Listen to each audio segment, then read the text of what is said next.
بسم الله الرحمن الرحيم.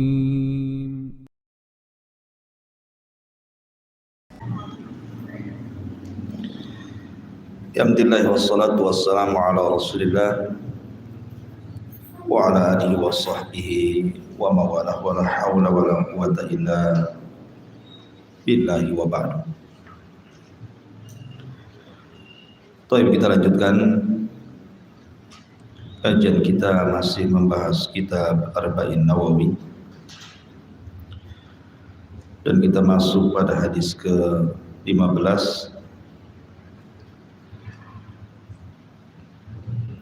An Abi Hurairah radhiyallahu anhu anna Rasulullah sallallahu alaihi wasallam yaqul man kana yu'minu billahi wal yawmil akhir falyakul khairan aw liyasmut wa man kana yu'minu billahi wal yawmil akhir falyukrim jarahu wa man kana yu'minu billahi wal yawmil akhir falyukrim dhaifahu, rawahul Bukhari wa Muslim. Dari Abu Hurairah radhiyallahu anhu, dia mengatakan Rasul sallallahu alaihi wasallam bersabda, barang siapa yang beriman kepada Allah dan hari akhir, maka berkatalah dengan kebaikan atau diam.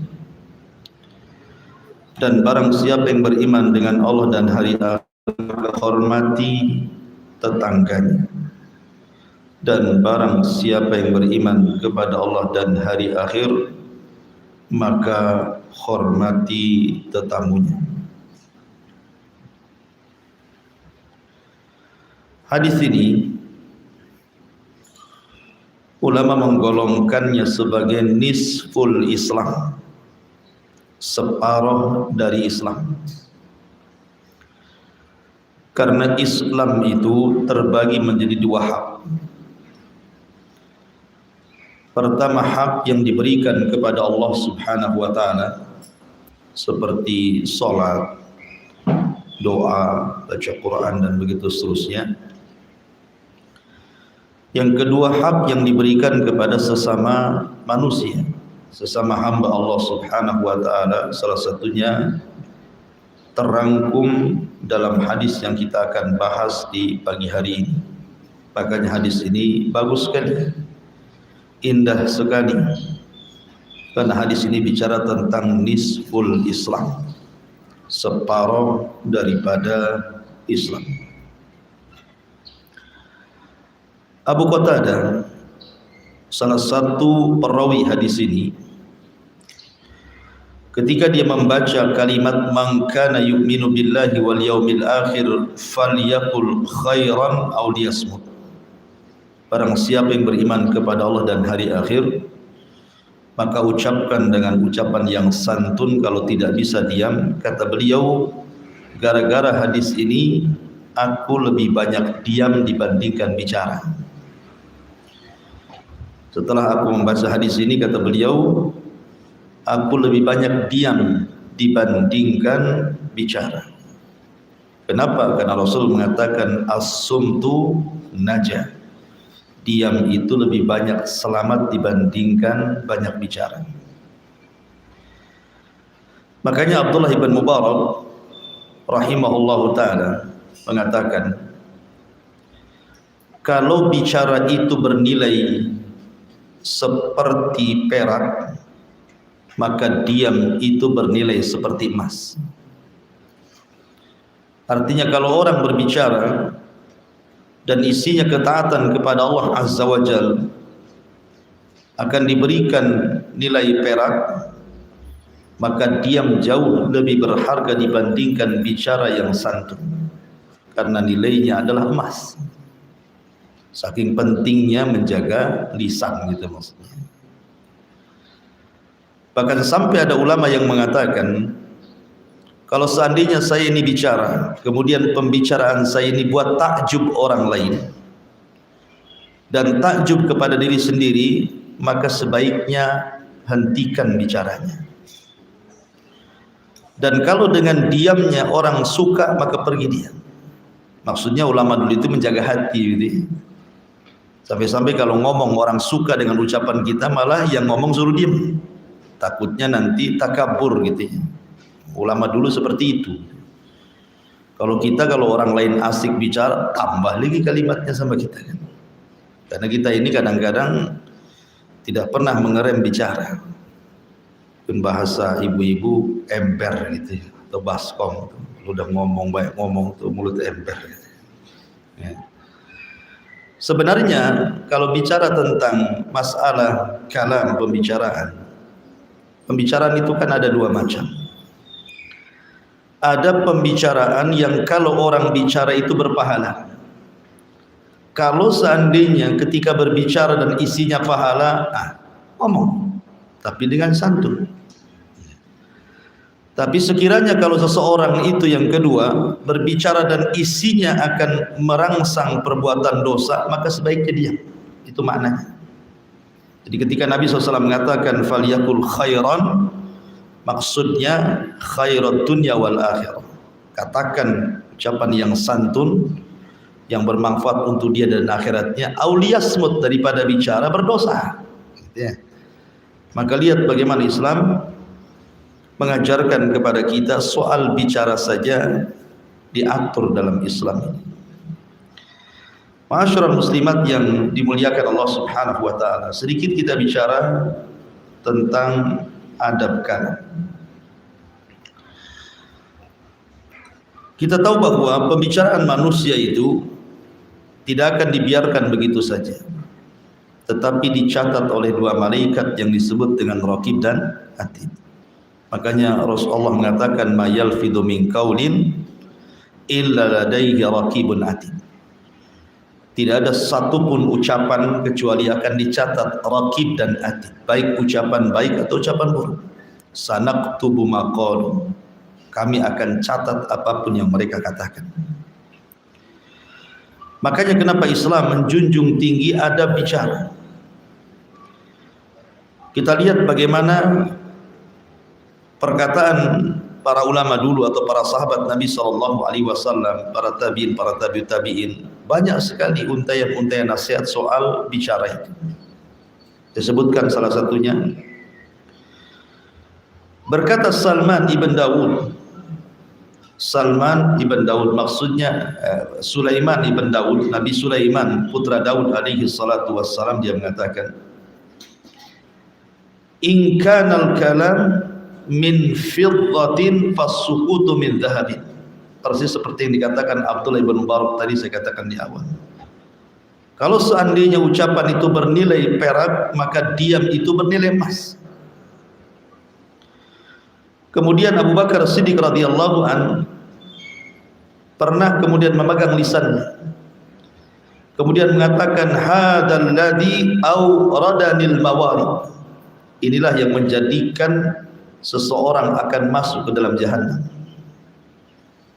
Lisan inilah, kata Abu Bakar, yang menjadikan orang itu tidak bisa melewati sirat titian, maksudnya masuk ke dalam jahannam. Abdullah ibn Mas'ud radhiyallahu anhu mengatakan wallahi alladzi la ilaha illahu ma syai'un ahwaj ila tuli sijni min lisan. Demi Allah yang tidak ada sesembahan yang berhak disembah kecuali Allah Subhanahu wa taala. Tidak ada sesuatu yang paling berhajat seseorang memenjarakan dari anggota badannya melebihi memenjarakan lisannya. Saking bahayanya lisan gitu ya. Sampai Abdullah bin Mas'ud mengatakan seperti itu. Kemudian juga Abu Darda radhiyallahu anhu mengatakan ta'allamus sumta kama ta'allamunal kalam. Belajarlah diam sebagaimana kalian belajar bicara. Kemudian berkata Umar bin Abdul Aziz rahimahullahu taala,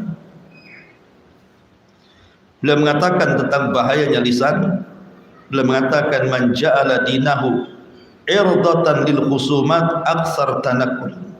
Barang siapa yang menjadikan agamanya digunakan untuk berdebat, maka orang ini pasti tidak akan istiqomah. Ya. Karena lisan ini mudah menggelincirkan orang, itu maksudnya. Dan banyak lagi perkataan para sahabat Nabi SAW dan juga para ulama lainnya tentang bahaya lisan ini.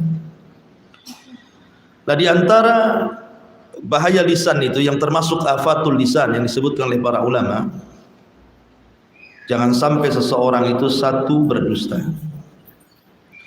yang kedua ghibah, yang ketiga menyebar rahasia orang, yang keempat mencela dan melaknat, yang kelima ucapan yang tidak ada faedah, yang keenam berdebat, yang ketujuh syahadatuz zur, bersaksi dengan persaksian palsu, yang kedelapan intihar al-fuqara wa du'afa wal yatam, membentak fakir miskin dan anak-anak yatim, yang kesembilan alman, menyebut-nyebut pemberian seolah-olah tidak ikhlas, dan yang kesepuluh at-ta'nu fil ansab, mencela nasab atau bangga dengan nasab. Ini semua dosa besar dan ini semua keluar dari lisan, ya.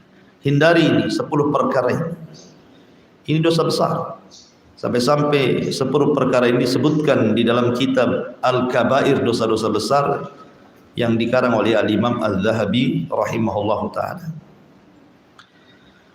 Di zaman Nabi SAW ada seorang yang bertanya kepada Rasul, "Ya Rasulullah, inna fulanatan taqumul laila wa tasumun nahar wa tasaddaqat bi fuduli amwaliha wa taf'al walakin tu'dhi jiranaha bilisaniha."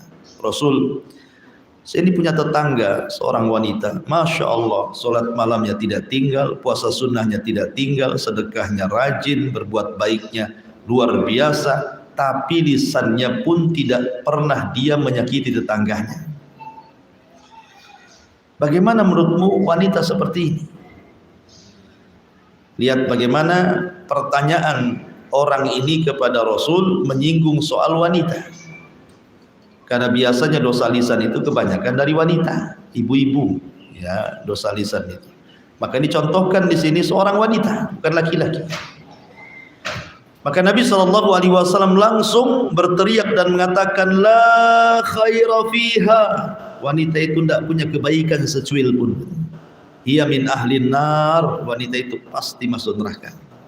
Coba bayangkan kan, sholat malamnya rajin, puasa sunnahnya oke, sedekahnya luar biasa, berbuat kebaikannya tidak putus, tetapi lisannya setajam silet kepada tetangganya. Kata Rasul, tidak ada faedahnya itu sholat malam, puasa sunnahnya, sedekahnya, kalah dengan dosa lisannya. Ya. Karena Rasul mengatakan, la khaira fiha, tidak ada kebaikan sholat malam, tidak ada kebaikan puasa sunnahnya, tidak ada kebaikan sedekahnya, tidak ada kebaikan berbuat baiknya. Kenapa? Terkalahkan dengan dosa lisannya. La khaira fiha, tidak ada kebaikan wanita itu. Bal hiya min ahlin nar, bahkan dia layak masuk neraka, kata Nabi. Tapi lihat pertanyaan selanjutnya. Kata Nabi SAW, ya Rasulullah, inna fulanatan la tusalli illa al-maktubah, wa la tasumu illa Ramadan, wa la tatasaddaq, walakin la tu'dhi jiranaha bilisaniha. Rasul, ada wanita tidak sholat kecuali yang wajib-wajib saja, sunnahnya jarang. Ada seorang wanita jarang berpuasa kecuali Ramadannya dia jaga, dan dia pun tidak pernah bersedekah, dan jarang berbuat baik, tapi dia jaga lisannya, dia tidak pernah menyakiti tetangganya. Nabi mengatakan apa? Hiya min ahlil jannah. Ini wanita termasuk penduduk surga. Dari sini kita mengetahui bahwa dosa lisan mengalahkan amalan sunnah. Dosa lisan itu bisa mengalahkan amalan sunnah. Tetapi orang yang menjaga lisan bisa mengalahkan amalan sunnah. Karena orang ini, wanita yang satunya kan ini kurang sunnahnya, sholat malamnya jarang, puasa sunnahnya tidak, gitu ya, sedekahnya pun tidak juga. tapi dia berusaha menjaga lisannya. Kata Rasul, dia termasuk penduduk surga. Luar biasa. Ya. Jadi wanita yang pertama ini masuk neraka itu bukan karena berzina, bukan karena minum khamr, bukan karena berjudi, tidak, karena lisan. Memasukkan dia ke neraka gitu ya. Dan yang satu juga sama, dia masuk surga bukan karena dia beramal amalan besar, sholat malam pun tidak gitu ya, puasa sunnah pun tidak, dia yang wajib-wajib saja, tetapi rupanya keutamaan menjaga lisan mengantarkan dia masuk ke dalam surga. Makanya Rasul mengatakan, man kana yu'minu billahi wal yaumil akhir falyakul khairan aw liyasmut. Barang siapa yang beriman kepada Allah dan hari akhir, maka ucapkan yang santun, kalau tidak bisa maka sebaiknya diam. Ma'asyiral muslimat yang dimuliakan Allah Subhanahu wa taala. Lalu apa dan bagaimana adab bicara itu sebenarnya? Maka yang pertama, la yatakallam illa fihi naf'un. Tidak boleh bicara kecuali di dalamnya ada manfaat. Ini satu. Coba pikir dulu, kalau saya ngomong ini ada manfaatnya tidak? Itu maksudnya.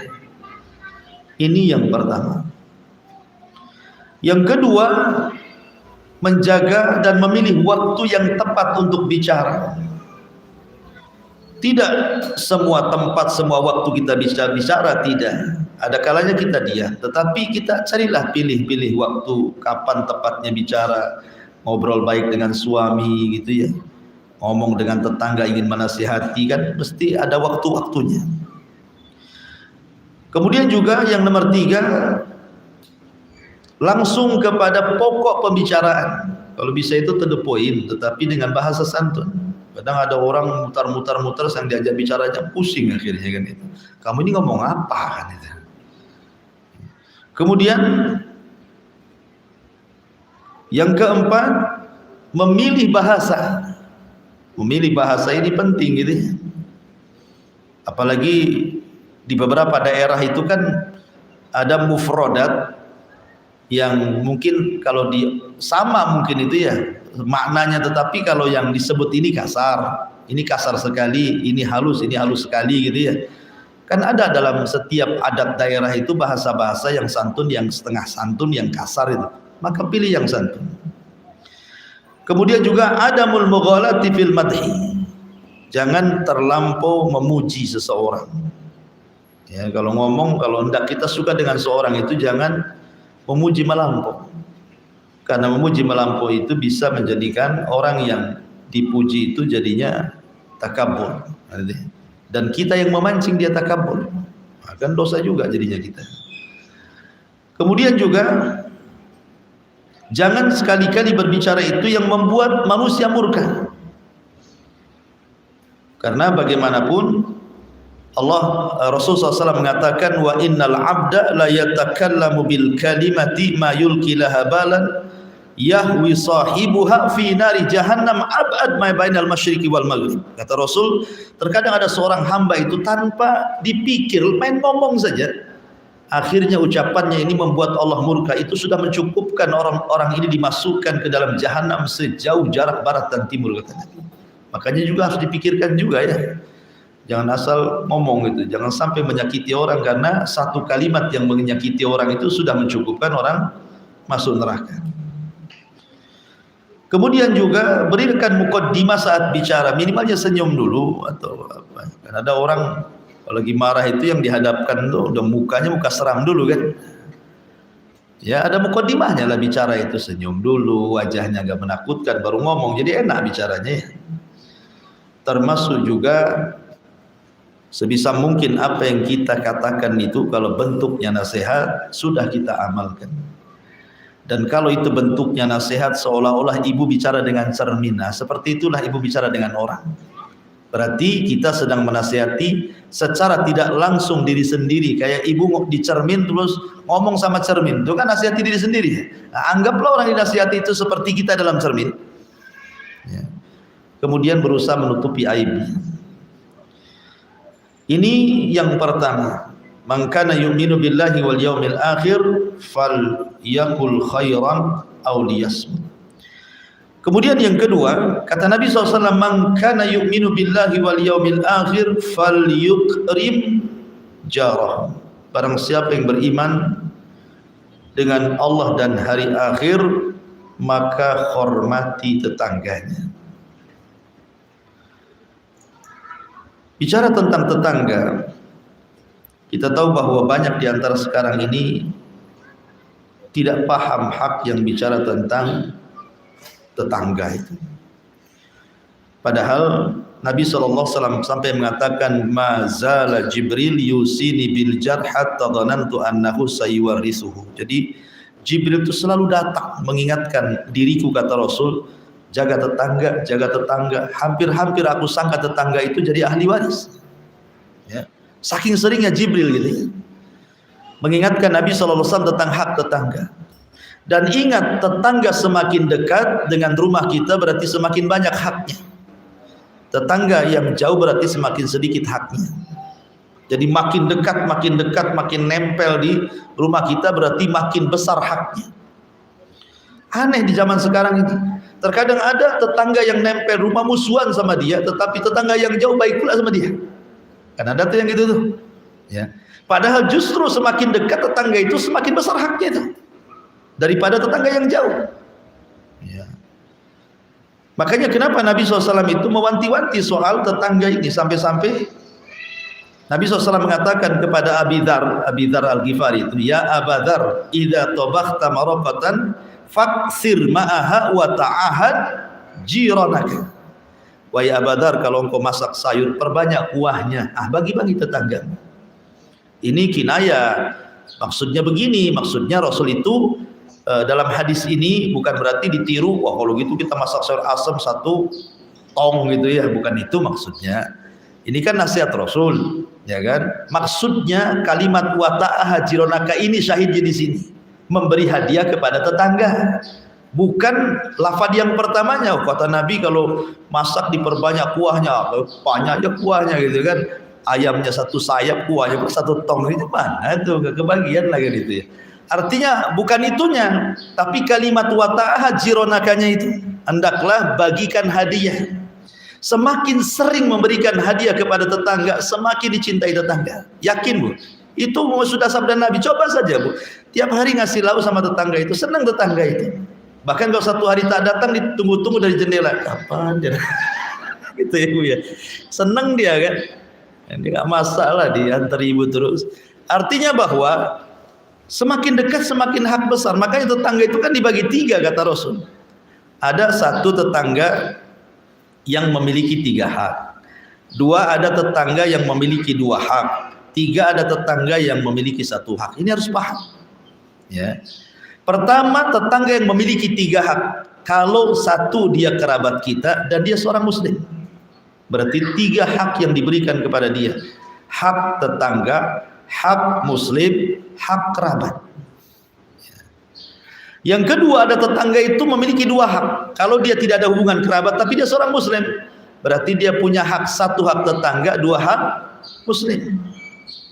Kemudian yang ketiga, ada tetangga itu punya 1 hak saja. Kalau dia bukan muslim, bukan kerabat, berarti tetap dia punya hak yang disebut dengan hakul jiran. Kalau dia orang kafir, ya, dia kafir, bukan kerabat, bukan muslim, berarti tetap dia punya hak, namanya hakul jiran, hak bertetangga. Seperti apa contohnya? Wa yamna'unal ma'un. Jangan mencegah kalau tetangga itu pinjam sesuatu, kasih. Ya, umpamanya punya tetangga non muslim, dia pinjam periuk, dia pinjam ini, dia pinjam itu, kasih. Wa yamna'unal ma'un. Jangan sampai kita mencegah tetangga meminta sesuatu, karena itu bagian daripada para pendusta agama. Dan itu sebakhil-bakhilnya, yang bakhil itu ketika tetangga pinjam sesuatu ibu tolak. Berarti ibu itu orang paling bakhil di dunia. Karena yang remeh saja ibu nggak mau ngasih, gimana pula pinjam uang? Pinjam kuali aja nggak dikasih, gimana pinjam uang 1 juta? Kemana-mana alasannya. Ya. Jadi tetangga itu terbagi menjadi 3 tadi. Dan semakin dekat semakin besar haknya. Termasuk juga jangan merobek hak bertetangga, karena dosanya besar. Ya. Makanya ketika Nabi SAW bicara tentang dosa zina, ya kan, dosa zina, kata Nabi SAW, berzinah dengan halilati jari, dengan orang yang ada hubungan tetangga gitu ya, dengan berzina dengan yang tidak ada hubungan bertetangga, itu dosanya beda ya. Pemanya tetangga dengan tetangganya selingkuh gitu ya, daripada seseorang kemudian berzina dengan yang rumahnya jauh ya, beda kota atau beda desa atau beda perumahan gitu ya, maka beda dosanya. Kenapa? Karena orang yang berzina dengan sesama tetangga, dua dosanya. Pertama dosa zinahnya, yang kedua merobek hak tetangga. Tapi kalau berzina dengan orang lain, ya mungkin dosa zina saja kan itu dapatnya. Tapi kalau sudah bertetangga itu ada hak tetangga, jangan dirobek di situ. Hak bertetangga, makanya dari dosa saja sudah tampak. Ma'asyiral muslimin yang muslimat yang dimuliakan Allah Azza wa Jalla. Aisyah radhiyallahu anha qalat, dia mengatakan, qultu ya Rasulullah, innali jarataini fa ila ayyihima ahdi. Rasul, saya ini punya dua tetangga. Ini kira-kira kemana hadiah yang saya harus berikan, karena cuma satu. Kemana nih saya berikan hadiah ini? Maka Nabi SAW mengatakan, ila aqrabihima, cari yang paling dekat. Nah, umpamanya ini ibu rumahnya di sini, ini tetangga yang nempel kopel di sini, ya paling dekat inilah yang dikasihkan. Jangan yang jauh dulu, yang dekat dulu. Nah, kalau bisa punya jadwal, itu lebih baik lagi. Hari ini yang di sini, besok sini, besok sini, besok sini, nanti balik lagi ke situ. Nah, itu lebih baik lagi pakai jadwal gitu ya. Kemudian tetangga ini kan bermacam-macam. Ada tetangga bersebelahan rumah, itu juga tetangga. Ada tetangga fisuk di pasar, ibu jualan di sini, nanti tetangganya jualan sebelahnya, itu juga tetangga ya. Kemudian ada aljar fil mazra'ah, di kebun, ini kebun ibu, ini kebun sebelahnya, itu pun tetangga ibu tuh ya. Kemudian juga aljar fi ad-dirasah, ketika belajar rasa kayak gini nih kan, sebelahnya itu tetangga juga tuh, sebelah-sebelahan itu kan. Kemudian juga ada aljar fi al-maq'adi al-markabati, ketika ibu naik di bus di mana gitu kan, sebelahnya ada orang duduk atau di pesawat, itu pun dianggap tetangga, ada haknya ya. Jangan kemudian main ambil kursi, naik pesawat, naik apa gitu kan, sengaja barang pula ditaruh di kursi sebelahnya, padahal tiketnya cuma satu kursi itu. Nah, itu nyakiti tetangganya lah kan gitu. Kasih, memang ini hak orang lain. Sengaja tuh biar orang itu duduk sebelah sana gitu kan. Nah, kalau kosong kan alhamdulillah dapat dua kursi ya, bisa lah tidur saya. Itu orang kayak kan ada tuh orang kayak gitu itu ya. Dia nggak tahu hak bertetangga orang kayak gini nih. Ya. Jadi tetangga itu ada juga aljar fil amal. Ya, tetangga dalam bekerja di kantor, ya kan, itu juga disebut tetangga. Jadi memang tetangga itu bermacam-macam. Taib. Di antara hak yang paling besar kepada tetangga itu, pertama raddus salam. Jangan lupa menjawab salam. Kalau tetangga mengucapkan salam, jawab. Ya. Kemudian yang kedua, ijabatud da'wah. Kalau ngundang, datang. Jangan sampai tidak datang. Ya, itu penting itu. Dan yang paling penting lagi, kaful adha. Kaful adha anhu. Jangan membalas keburukan tetangga dengan keburukan. Sabar. Nah, itu paling penting. Jadi kalau tetangga ngomong apa-apa, ibu diam sajalah. Itu paling besar haknya. Sebab Bu, kalau ibu bertengkar dengan tetangga Bu, itu bisa tahunan tengkarnya itu. Dan bukan hanya antara ibu dengan dia, bisa keturunannya pun ikut-ikut bertengkar. Yang nggak ada kaitan-kaitannya itu ikut tengkar. Kenapa? Karena hari-hari ketemu. Ketika hari-hari ketemu itu sakit hatinya itu tajaddud, jadi berubah-ubah, jadi memperbaharui lagi kan. Jadi malas, akhirnya biasa lewat depan biasa saja, akhirnya lewat belakang rumah lalu balik jadinya. Ya kan? Jadi kalau bisa sabar, sabar itu lebih baik, dan itu hak yang paling besar, kaful adha. Ya. Kemudian tahammul adha, tahammul adha iljar tadi, kemudian kaful adha artinya kaful adha itu tidak menyakiti, dan sabar ketika tetangga menyakiti disebut tahammulil adha aljar.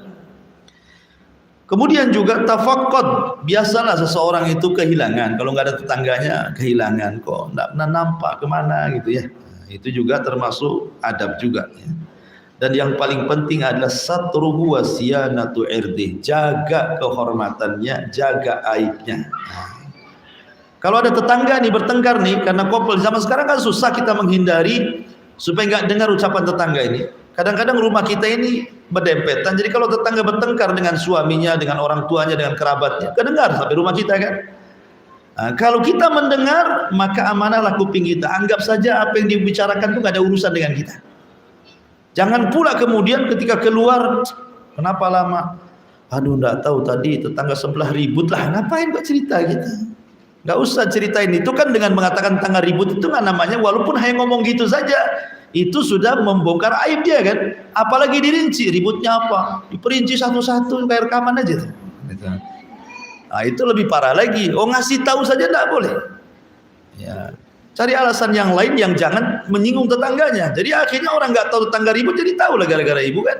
Nah, jadi itu juga penting. Artinya satruhu wasyanatu irdi, penting menjaga aib dan juga kehormatannya, jaga.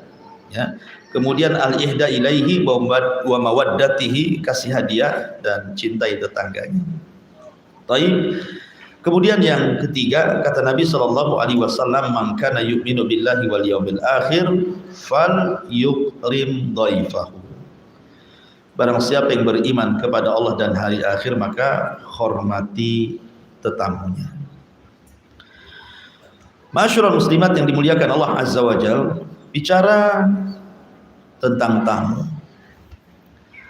Tamu itu datang bawa berkah, bukan datang bawa sial.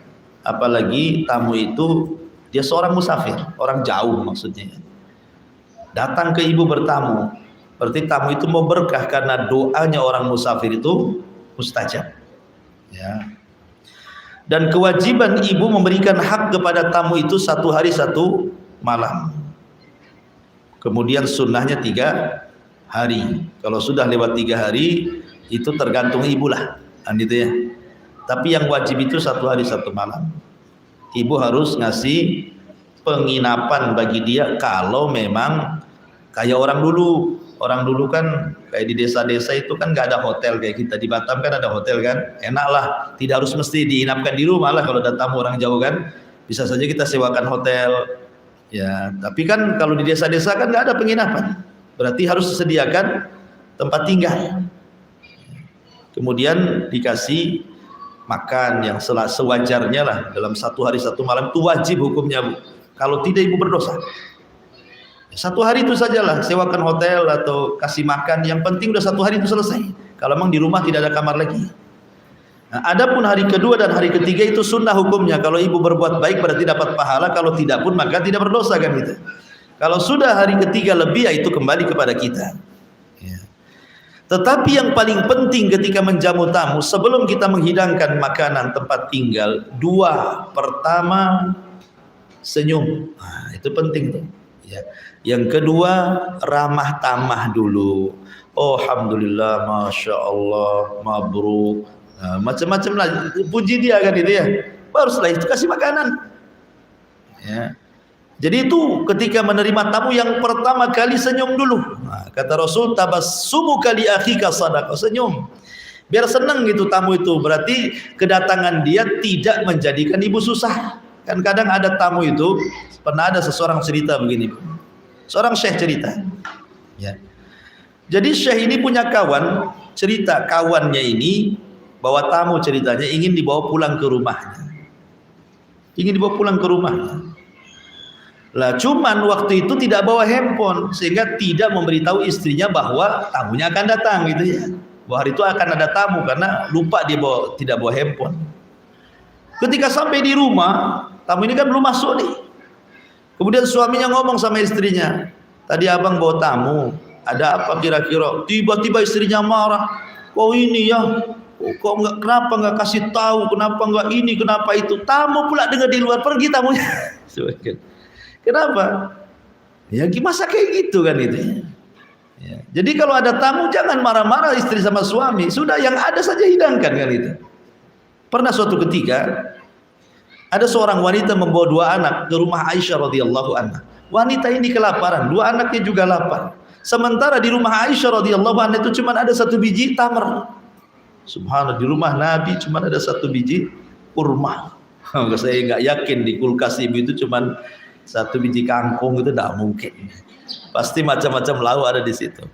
Artinya bahwa ini 1 butir kurma ini sama Aisyah radhiyallahu anha dikasihkan. Memang itu yang ada, apalagi kan? Tidak usah takalluf gitu. 1 biji kurma akhirnya dibalas sama ibu itu, yang 1 dikasihkan anaknya, yang 1 dikasihkan anak 1. Sampai seperti itu. Itu rumah Nabi itu. Jadi tidak perlu takalluf. Ya kalau sudah ada tamu langsung sambut.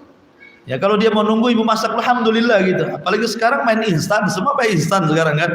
Mie goreng instan, mie goreng rebus instan, semua pakai instan sekarang. Nah, sekarang lebih enak lagi, COD lagi. Tunggu sebentar, datanglah COD itu, bayar di tempat. Nah, apalagi lebih mudah lagi kok sekarang ini. Jadi memudahkan untuk menjamu tamu. Walaupun demikian terkadang kita tidak paham hak tamu itu. Nabi itu suatu ketika ada tamu. Akhirnya Nabi SAW mengutus Anas bin Malik radhiyallahu untuk mengecek semua rumah istrinya. Ada makanan enggak? Subhanallah, dari 9 rumah istri Nabi dicek satu-satu sama Anas bin Malik pembantu Rasul itu. Tidak ada satupun makanan di rumah. 9 istrinya nggak ada rumah makanan, luar biasa.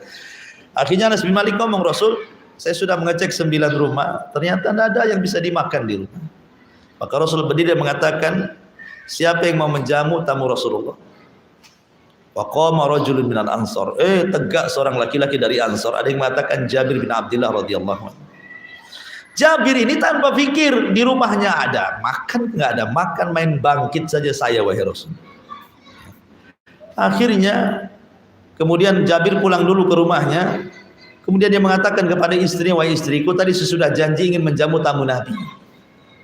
Hal indakum syai'un, adakah sesuatu yang bisa dimakan? Kata istrinya, tidak ada, illa qut sibyan, kecuali makanan untuk anak kita. Ya.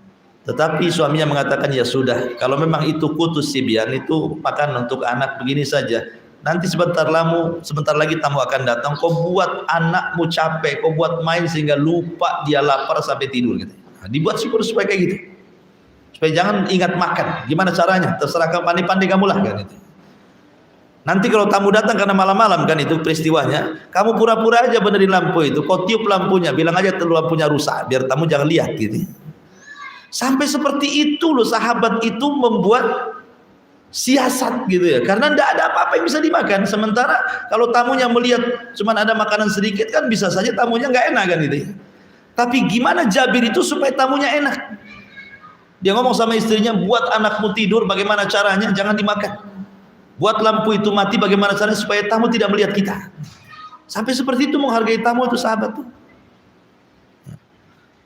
Jadi akhirnya kemudian malam itu dia menjamu tamu. Besok harinya Nabi SAW turun wahyu kepada Jabir bin Abdullah radhiyallahu wa yu'thiruna ala anfusihim walau kana bihim khasasah. Begitulah sifat para sahabat, mendahulukan orang lain padahal dirinya sendiri sangat memerlukan. Sampai seperti itu ya. Sahabat itu menjamu tamu. Taib. Adapun berkaitan dengan adab masalah memuliakan tamu ini. Pertama, saya sebutkan dulu keutamaannya. 1, keutamaan menjamu tamu itu sababun linailit taufiq minallah. Ibu akan mendapatkan taufik dari Allah Subhanahu wa ta'ala. Ingat ketika Nabi SAW mendapatkan wahyu, kemudian melihat Jibril dalam bentuk asli, kemudian ketakutan luar biasa kan.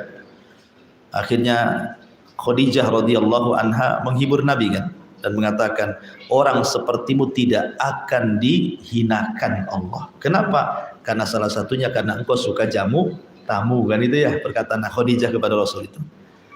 Artinya orang yang menjamu tamu tidak akan dirugikan hidupnya, tidak akan dihinakan Allah, sebagaimana perkataan Khadijah kepada Rasul, wallahi la yuhzikallahu abada, orang sepertimu loh tidak mungkin dihinakan Allah.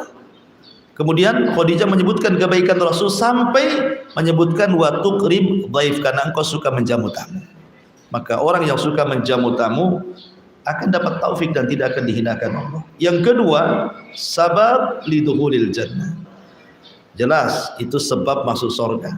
Karena ada hadis Rasul yang mengatakan, ya ayuhan nas abshus salam wa at'imut ta'am wasalu wasallu wan nasu niyam tadkhulul jannata bisalam. Kata Nabi SAW, wahai manusia, sebarkan salam, kasih makan. Kasih makan ya maksudnya bisa ke fakir miskin, bisa ke anak yatim, bisa ke tamu gitu ya. Kemudian sholatlah dan manusia tertidur, kamu akan masuk surga dengan selamat. Jadi memberikan jamuan kepada tamu salah satu sebab surga. Dan ini khutbah pertama Rasul ketika sampai dari Makkah ke Madinah. Ini khutbah pertama yang Rasul katakan, wahai manusia, sebarkan salam, kasih makan, sholatlah, di saat manusia tidur kalian akan masuk surga dengan selamat. Kemudian yang nomor 3, sebab mendapatkan kamar-kamar khusus di surga. Bukan hanya masuk surga, dapat kamar lagi di surga. Ketika Nabi SAW menyebutkan tentang kamar surga yang terbuat dari cermin yang bisa dilihat dari luar dan dalam gitu ya. Kemudian orang-orang menyangka bahwa itu khusus untuk para nabi, kata Rasul bukan. Kamar-kamar itu dikhususkan pertama liman atabal kalam, bagi orang yang santun bicaranya, sama tamu santun ya. Kemudian wa it'am at-ta'am, memberi makan tamu fakir miskin dan yang lainnya. Wa shalla lillahi bil laili wan nasu niyam, salat di malam hari sementara manusia sedang tertidur. Maka kata Nabi SAW, 3 perkara ini seseorang bisa mendapatkan kamar-kamar indah di surga. Termasuk juga yang keempat, menjamu tamu salah satu adalah perkara yang sangat mahbubun ilallah, sangat dicintai oleh Allah Subhanahu wa taala. Di antara adabnya satu, anna haqqadh dhiyafa salasata ayyam. Hak tamu itu 3 hari. Wajib 1 hari, 2 harinya sunnah. Tapi ada yang mengatakan bahwa ini hak ahlil qura, artinya yang dimaksud tamu itu tidak semua tamu. Maksudnya tamu, dikatakan tamu itu kalau datang dalam jarak safar, itu disebut tamu Bu ya. Orang Tanjung Pinang, orang Tanjung Balai datang ke Batam, itu disebut tamu. Karena apa? Sudah masuk masafah safar ya kan. Kalau dari Pinang ke sini kan sudah boleh jamak, boleh kosor, berarti tamu. Kalau tetangga dua tetangga 2 rumah bukan tamu datang ke ibu ya. Saya ingin bertamu lah ke sebelah, mau nginep di sebelah, kan hak saya 3 hari. Enak kali, karena nggak ada makanan di rumahnya, saya mau bertamu sama dia aja lah, biar makan 3 hari tempat dia kan. Bukan tamu, bukan tamu satu Batam, ini Batam bukan tamu. Tamu itu yang ada jarak safar maksudnya, itu disebut tamu namanya ya. Kemudian yang kedua, alla yatakallaf al-mudhib li dhaifihi ma laysa indah. Jangan membebankan seseorang kepada tetamunya apa yang dia tidak miliki. Jadi tidak perlulah seseorang itu istilahnya karena tidak punya apa-apa akhirnya tidak mau jamu tamu. Tidak maulah, janganlah ke rumah saya. Alasannya nggak ada apa-apa di rumahnya kan. Jangan, datang saja gitu. Apa yang ada itulah yang ibu berikan. Tidak usah takalluf gitu kan. Ya. Makanya Nabi SAW ketika bertamu kepada rumah Abu Haitham ibn Tiham bersama Abu Bakar dan Umar, dia datang. Kemudian Abu Haitham itu kan karena tamunya orang besar, Nabi, Abu Bakar, Umar, ini kan tamu hebat-hebat kan. Dia langsung ambil pisau mau ngambil kambing yang paling besar, kambing pejantan itu. Kata Rasul, iya kawal halub. Jangan itu katanya. Yang ini saja kata Rasul, yang kurus-kurus ini saja. Nah, ini tamu yang seperti ini tahu diri ibu namanya. Nah, ibu jadi gitu, jadi tamu pun ada hak juga. Ya, kalau sudah tahu tuan rumahnya sibuk, ibu langsung komen, enggak usah apa-apa gitu ya, walaupun sebenarnya hatinya enggak apa-apa, mau keluarkan aja. Tapi kan ada basa-basinya lah gitu maksudnya ya, supaya tuan rumah itu juga enak gitu. Karena dia kan ada orang itu yang enggak bisa nahan gitu, kayaknya malunya lebih ke depan, menjamu tamunya ke belakang kan jadinya. Akhirnya karena malunya lebih besar enggak jamu tamu jadinya. Ya, jadi itu penting, jangan takalluf ya. Kemudian juga tahniatul baitil istiqbalid duyub idza hadaru, berusaha untuk mengucapkan tahniah, selamat datang. Ya ngomong baik lah, doa gitu. Masya Allah, sudah lama kita ketemu, gimana kabar, gimana anak, gimana, pokoknya basa-basi lah kan itu ya. Ini ada tamu diem saja, tamunya pusing lah kan itu. Orang ini suka nggak sama saya di sini? Kan ada orang itu yang mau ditamuin nggak mau gitu. Kemudian yang nomor 4, an yakum ala khidmati dia fihi binafsihi. Kalau bisa jangan nyuruh orang. Memang ibu punya pembantu, ada tamu. Jangan pula kalau ada apa-apa ini ada pembantu saja. Jangan. Kan ada tuh orang kayak gitu itu ya. Kan ada pembantunya, suruh pembantunya pula melayan tamu. Jangan. Kalau bisa diri kita ya kan, itu pahala untuk kita. Kalau pembantu yang ini, pembantu dapat pahala nantinya. Ini kan kesempatan kita. Enggak usah main pembantu-pembantu lagi. Itu sebagaimana dijelaskan dalam riwayat Sahal ibn Sa'ad. Kemudian tentang sesuatu yang harus dilakukan di antara adab tamu adalah ta'jilut ta'am, segerakan makan. Di anna dzalika min ikram al-dhaif, karena menghidangkan makanan itu sesuatu yang paling besar dalam menjamu tamu. Sekali lagi, tamu jauh, bukan tamu dekat ya. Tamu yang jauh kan, apalagi zaman dulu, kalau alhamdulillah kalau zaman sekarang sih banyak, hampir beberapa meter nanti ada warung Padang, warung Jawa, warung macam-macam kan. Sehingga kadang-kadang tamu itu sebelum sampai ke ibu udah makan dulu kan. Tapi zaman dulu kan nggak ada kayak gini-gini kan. Ya, nggak ada warung-warung itu. Sehingga datang itu memang lapar betul.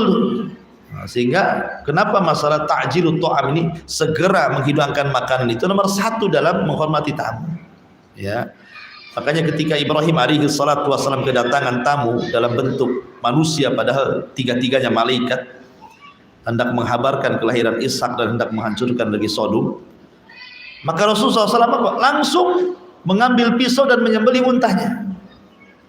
Jadi tidak ngobrol lagi, suruh duduk langsung ke belakang, gitu ya. Menunjukkan apa? Menghadiahkan makan itu disegerakan kalau ada tamu. Kemudian juga yang selanjutnya adalah alla yabkhal bima'idatin, jangan bakhil dengan makanan di meja makan. Jangan bakhil. Kalau memang ada di kulkas itu, ya keluarkanlah dari itu. Apa yang ada di kulkas itu. Apalagi ibu tahu tamu ini kesukaan apa gitu kan, maka lebih bagus lagi. Wala yanamu qablah, jangan tidur sebelum tamu tidur. Ada orang ya kan, tamunya belum tidur, ibu sedang orok-oroknya kencang pula, tamunya tak bisa tidur pula. Ya kan? Biar tamu dulu tidur dan nampak tidur, kita tidur. Karena biasanya tamu kan orang jauh cepat tidur, capek gitu ya. Kemudian wala yashku az-zaman bihudurihi, dan jangan mengeluh soal waktu karena kedatangannya. Jangan mengeluh kepada tamu gitu ya. Kemudian kama la yukallafu nafsuhu fawqa ma yutiq, jangan juga sebagaimana seseorang tidak boleh memberatkan dirinya di atas kemampuannya. Kemudian juga tasyyi'ud dhaifi ila babid dari, berusaha menarik tamu itu langsung dibawa ke dalam rumah. Nah, jadi kalau tamunya ada di pagar, Bu, ya ibunya keluar langsung ditarik itu ya tangannya, ayo masuk gitu kan. Ini enggak, dari dalam rumah, masuk aja katanya. Adabnya lu enggak ada, Ibu. Ya. Jadi keluar, ambil, masuk, digiring gitu ya. Jadi menunjukkan senang, teriak-teriak pula di dalam rumah. Masuk aja selagi di dapur. Ibu lu, sopan santunnya lu enggak ada. Ya. Baik. Kemudian juga Allah yashba qablah summa yansarib wa yatrukuhu. Jangan ibu lebih kenyang dibandingkan tamunya. Ibu masak banyak, ibu pula yang paling congok situ. La haula wala quwwata. Ya, jadi kalau tamu, biarkan tamu dia tengok lauk yang disukai, biarin aja. Ibunya sudah suka nih, udah begadang-gadang kalau nggak diambil tamu, alhamdulillah. Nggak apa-apa, lirik-lirik aja. Tapi biarkan dulu tamu makan. Ya, sekali tamunya pula lebih congok gitu. Habis pula stres ibu. Tahu gitu saya sembunyikan di dapur. Ya. Jadi jangan sampai tidur kenyang sebelum tamu kenyang. Jangan berpaling dari tamu sebelum tamu selesai makan. Ya. Jadi terkadang orang itu kadang-kadang simpel aja.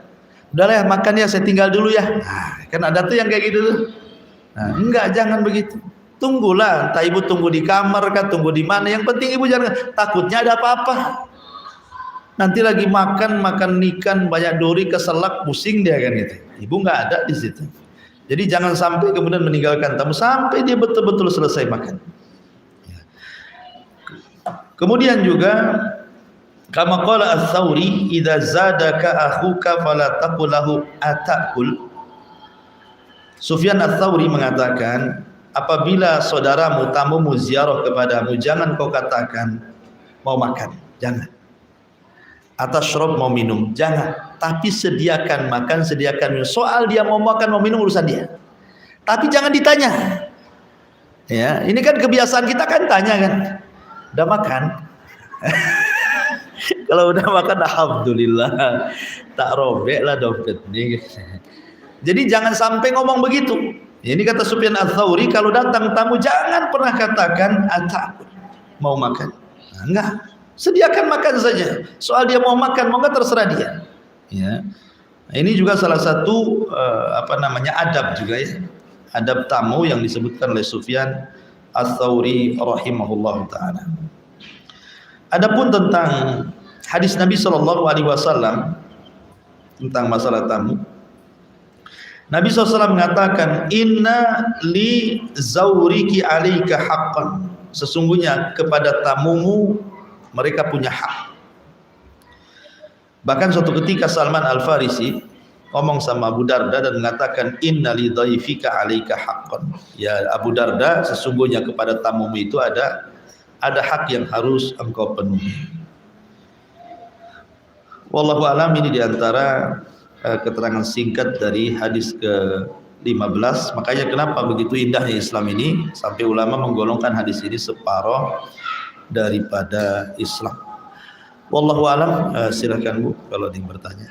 Iya. Assalamualaikum warahmatullahi wabarakatuh.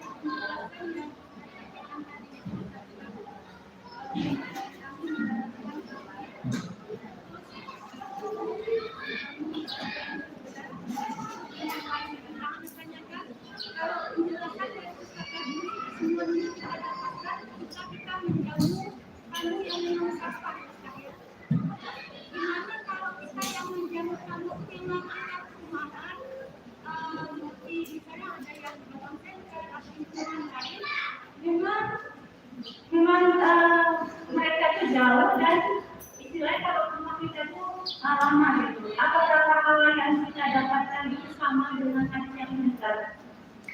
Ya alhamdulillah. Hadis-hadis tadi kan umum, memberi makan pada siapa saja, menjamu seseorang umum. Maksudnya begini, tamu yang dikatakan punya hak, kalau kita tidak menjalankan hak kita berdosa itu, maksudnya tamu yang sifatnya memiliki masalah safar jauh. Karena di zaman dulu tamu-tamu itu memang mereka kalau safar kan capek gitu ya.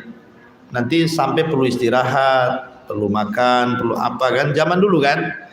Tapi kalau zaman sekarang kan dipermudah. Kadang-kadang tamu ini nginep sebelum sampai ke rumah kita. Banyak tamu itu yang nggak mau membebankan orang yang ditamuinya. Terkadang dia sudah sebelum sampai ke rumah dia sudah nyewa hotel sendiri tuh. Kan banyak tamu yang gitu itu kan. Karena tidak mau memberatkan. Makanya tamu-tamu akhirnya sebelum kita datang itu dia sudah di hotel dulu. Saya sudah di hotel katanya kan. Ya kata ibu, alhamdulillah sudah di hotel. Jadi maksudnya begini, kalau memang secara umum berbuat baik itu pasti berpahala. Secara umum ya kan, ngasih makan, senyum, ngomong baik, ngomong santun, ngasih tempat, itu semua sama pahalanya. Cuman ada hak yang lebih ditekankan kalau memang sifat tamu itu memang mendesak untuk kita memberikan hak. Seperti tamu jauh itu kan memang mereka butuh hak sama kita kan, butuh tempat tinggal, butuh makan. Ya. Tapi sekarang mau tamu mau dekat mau jauh pun kadang-kadang mereka segan dengan kita. Makanya kalau kita berbuat baik sama tamu, pasti dia akan ingin bertamu terus sama ibu. Ya, kalau kita baik. Tapi kalau kita jahat satu kali, sekali aja bertamu tuh. Sekali aja tidak akan mau lagi. Ya, kalaupun mau paling tidak mau bertamu lagi. Sebentar aja dia pergi lagi. Gitu kan. Jadi orang itu kan kama tadinu tudan, biasa seperti itu. Sebagaimana engkau melakukan orang seperti itu, maka orang pun akan diperlakukan seperti itu juga. Ya. Kalau kita jahat, maka orang pun akan jahat sama kita. Sama saja soal pahala itu. Wallahu a'lam. Iya.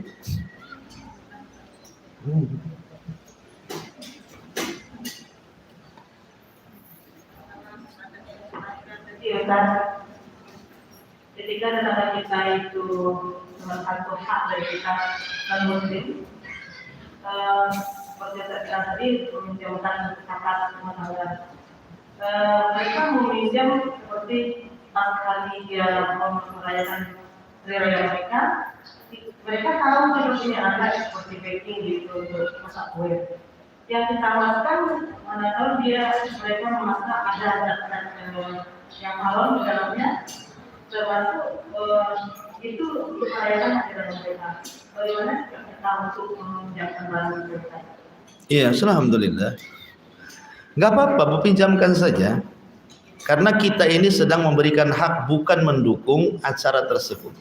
Karena kan tetangga-tetangga tertentu non-muslim, mereka kan tidak selalu. Justru waktu-waktu tertentu saja kan mereka itu butuh kan. Ya, jadi kita memberikan itu bukan karena mendukung acara, tidak. Tetapi karena kita ini bertetangga dengan dia, nggak enak kan itu. Soal kemudian tetangga ini non-muslim makan babi, makan yang haram-haram gitu, makan anjing gitu ya, umpamanya. Nanti dia masak pula di kewali kita. Dalam Islam itu, Rasul pernah di Khaybar. Khaybar itu kan daerah Yahudi, dan mereka biasa makan daging, ya, daging babi gitu kan. Nah, kata Nabi SAW, kalau memang tidak ada lagi kecuali inaknya mereka, bejananya mereka, pakailah setelah kau cuci 3 kali. Artinya dengan dicuci 3 kali, sudah nggak ada lagi kan. Nah, apalagi kalau seperti jilatan anjing, jelas tuh. Ya kan, 7 kali dengan 8-nya dengan tanah, selesai, hilang tuh najisnya. Dan kalau terlampau takut ibu gandakan 2-2, sendok 2, satu untuk tetangganya, satu dipakai sendiri. Nah gitu. Kuali 2 khusus, ibu punya 1 lemari itu dikhususkan untuk tetangga saja. Kalau takut seperti itu kan buat kayak gitu. Kalau memang Allah berikan rezeki, ibu bisa beli 2-2. Tapi kalau memang tidak bisa, nah, dan tetangga ma'ruf itu makanannya, ya pas datang barang itu cuci sajalah. Kan habis dicuci hilang najisnya. Apa masalahnya? Nah, cuman karena was-was saja ibu ini kan. Was-was saja jadinya akhirnya nggak mau sama tetangga gara-gara itu jadinya. Padahal dia tetap punya hak minimalnya, Bu. Walaupun tetangga yang non-muslim itu tidak tertarik dengan dakwah kita, jangan sampai dia mencela kita, gitu ya. Dia memang tidak masuk Islam, tapi jangan sampai mencela Islam. Gak apa-apa dia nggak masuk Islam, tapi minimal memuji orang Islam. Senang saya punya tetangga orang Islam itu ramah, enak-enak, kan gitu ya jadinya kan. Akhirnya apa, dakwah tersebar, memang nggak dia masuk Islam, tetapi dengan ngomong begitu enak jadinya. Apakah gara-gara saya kafir ya tetangga saya? Wah, itu sudah, ya, itu gara-gara ibulah dia yang celak jadinya. Ya, jadi nggak apa-apa, pinjamkan saja. Sikap kita pinjamkan karena takut masuk pada wayam naunal maun tadi. Wallahu a'lam. Ya.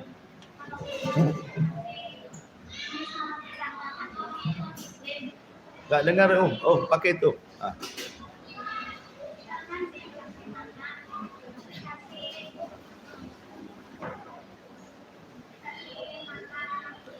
Di tes dulu.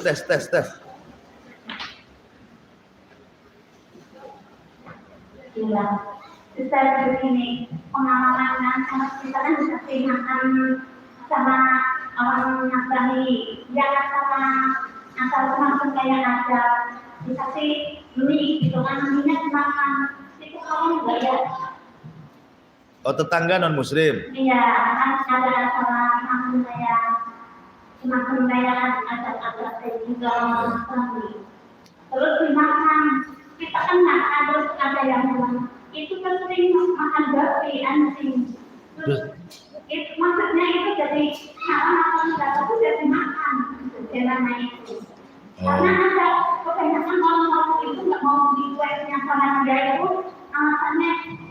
alasannya sama mereka itu jajanannya itu sering kena bagi makanan itu. Iya. Dalam awal itu, kalau kita enggak, pikirannya kita dicuci menurut kita. Iya. Jadi pertanyaannya, boleh enggak dikasih makan mie dari tetangga kemudian kita makan? Ya, tapi asalnya semacam kayak ada. Iya, paham. Iya. Ya, alhamdulillah. Makanan itu ada dua. Ada yang sifatnya sembelihan, ada yang sifatnya non sembelihan.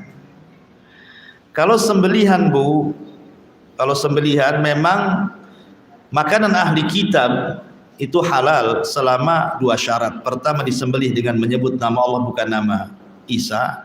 Yang kedua, disembelih syar'i di lehernya, gitu ya. Kemudian ada pun non sembelihan tidak ada masalah. Ini non muslim ngasih telur mentah, ngasih mie mentah yang nggak ada unsur sembelihan di situ. Kalau nggak ada unsur sembelihan, makan aja lah, selama zatnya halal.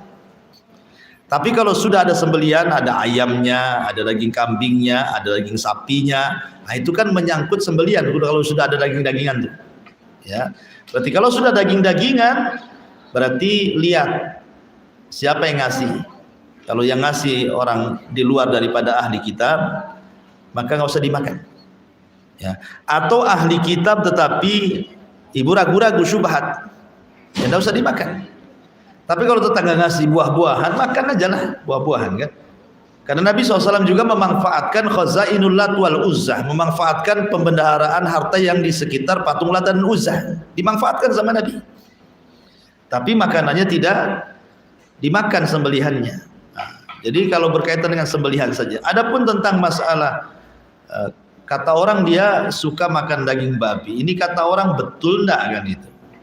Jangan kata orang saja. Kalau memang betul, ya ibu cuci sajalah. Nah, kalau memang dia makan ada makanan dikhawatirkan minyaknya minyak babi, ya terima saja, tak usah dimakan. Ustaz kalau sudah kemakan, ya sudah kemakan, gimana pula? Apalagi sudah seminggu, gimana?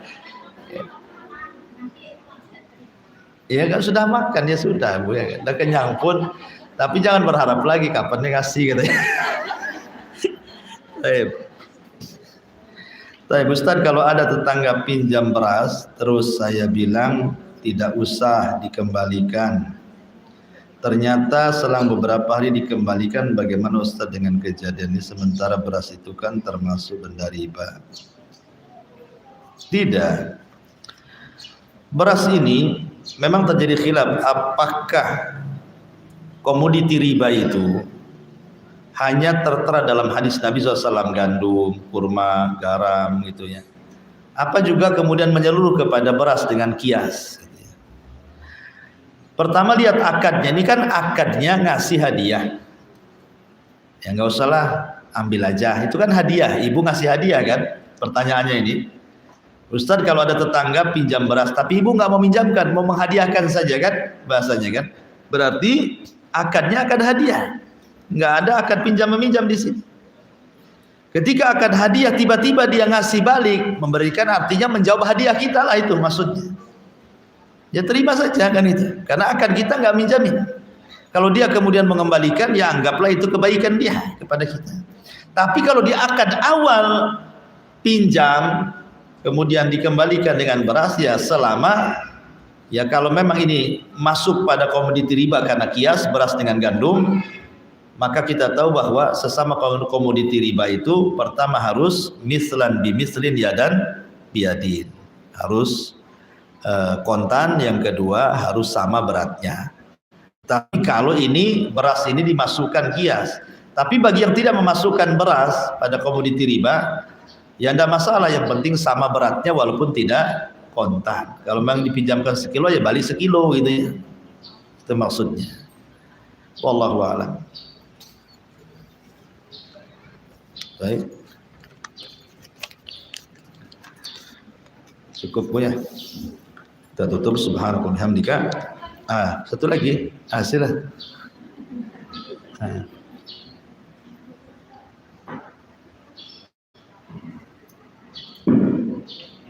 Assalamualaikum Pak. Waalaikumsalam. Kalau misalnya kita menjauh tamu, terus tamunya bilang, udah rumah nggak apa-apa, kita tidak turun menjauh atau tidak terganggu. Tamunya menolak dijamu gitu ya. Ya jangan lihat tamunya menolak, tetap kita berbuat baik sama tamu. Makanya tadi kata Sufyan Ats-Tsauri, jangan pernah bertanya kepada tamu mau makan apa, mau minum apa. Kan itu ya, kata Sufyan Ats-Tsauri. Tetapi sediakan makan, sediakan minum. Soal dia tidak makan, tidak minum, urusan dia. Ibrahim tetap menyediakan, tamunya nggak makan. Sudah disediakan makanan enak sama Nabi Ibrahim, tidak ada satu tamunya yang makan, tidak makan daging, tidak minum. Ya gimana malaikat tamunya? Ya kan malaikat tamunya menjelma manusia, tapi Ibrahim tetap itu menyediakan tuh semua makanannya. Lihat makanan pun tidak malaikat, yang dilihat wajahnya Ibrahim. Ketakutanlah Ibrahim ini. Oh, dikasih makan yang dilihat wajahnya, dikasih minum dilihat wajahnya. Sementara Ibrahim sudah tua, ini tamu muda-muda, jangan-jangan jahat kan itu ya. Akhirnya kemudian baru tahu setelah itu malaikat. Tapi lihat adabnya di sini. Udah kasih aja semua. Toh kalaupun tamu pergi ya kita juga yang makan tuan rumah. Masih bisa dimakan sendiri gitu ya. Kalau memang tidak habis sedekahkan ke tetangga, fakir miskin. Gak ada masalah. Jadi kewajiban kita tetap menjamu tamu. Soal tamu itu, oh nggak usah itu basa-basi dalam hatinya, nggak apa-apa gitu itu. Gitu ya. Dan kalau bisa terbaik Ibu ya, terbaik. Maksudnya begini, ini tamu jauh nampaknya haus ini. Ibu kalau orang cerdas itu pasti Ibu bisa memperkirakan. Nah ini kalau dikasih aqua gelas nggak hilang hausnya nih. Gitu kan, jangan. Ini harus dikasih jus ini kan gitu ya. Jadi kalau orang cerdas kan dia akan tahu kondisi tamu ini suka apa kan. Nah, ini enggak, tamu paling ini aqua gelas. Ya kan? Makanannya goreng bakwan, aduh. Baik, subhanallah bihamdika, asyhadu an la ilaha illa anta astaghfiruka wa atubu ilaik. Allahu ta'ala alam. Assalamualaikum warahmatullahi wabarakatuh.